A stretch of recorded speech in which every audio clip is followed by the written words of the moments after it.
அவசரமா ஆரம்பிச்சிருக்கீங்க, என்ன கேஸ்? அது வேற ஒண்ணும் இல்லைங்கய்யா. தமிழ்நாடு அரசியல் நல்லா இருந்துச்சு, கரியரின் உச்சத்தை விட்டுட்டு வர்றேன்னு வந்தான், அதுக்குள்ள 50 பேரை கொன்னுட்டான். என்ன பிரச்சனை? இந்த இருக்கே தற்குறி, அவனோட தலைவன் தான் கரூர் கூட்டத்துக்கு லேட்டா போய் 41 பேர் எல்லாம் கொண்டு போட்டான். ஏற்கனவே அவனை நார்த்திஸ்ட் வேற சொல்றாங்க, இப்ப கொலை கேஸ் வேறயா?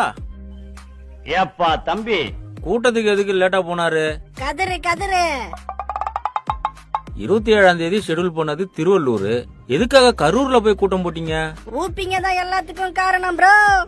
3 மணிக்கு பர்மிஷன் வாங்கிட்டு ஏன் 12 மணிக்கே விஜய் வருவார்னு சொன்னீங்க? 200 ரூபாய் கிரெடிட்டட் சக்சஸ்ஃபுல். நான் கேக்குறேன். அவன் தலைவன் மாதிரியே இவனும் தற்குறி, சினிமா டயலாக் மாதிரி பேசுங்க, அப்பதான் கேட்பான். கொத்தடிமை கொத்தடிமை. 10,000 பேர் தான் வருவாங்கன்னு ஏன்டா சொன்னீங்க? அண்ணனை பார்த்து பயமாடா? பாதிக்கப்பட்டவங்களை ஏன்டா இன்னும் போய் பார்க்கல? ஜட்ஜி நீயும் ஊப்பி தானே? டிஎம்கே தான் இத பண்ணாங்கன்னு ஏதாவது ஆதாரம் வச்சிருக்கியா? டிவிக்கே டிவிக்கே. உட்கார்ந்து பேசுவாங்க ஐயா, உட்கார்ந்து பஞ்சாயத்து. இந்த மாதிரி தற்குறி அணிலுக்கு எல்லாம் கேஸ் எடுக்காதீங்க, மனுஷன் அவன். கரியரின் உச்சத்தை விட்டுட்டு வந்திருக்காரு எங்க அண்ணன். கோபப்படாதீங்க, பொறுமையா இருங்க. வீட்டுக்கு போங்க. ஐயா நீங்களே ஐயா ஐயா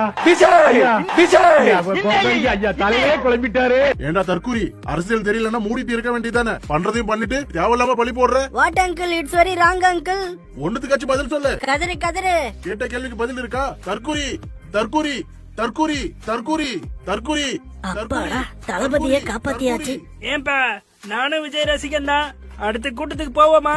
அப்போ அங்கேயும் அண்ணன் லேட்டா தான் வருவாரு, பரவாயில்லையா?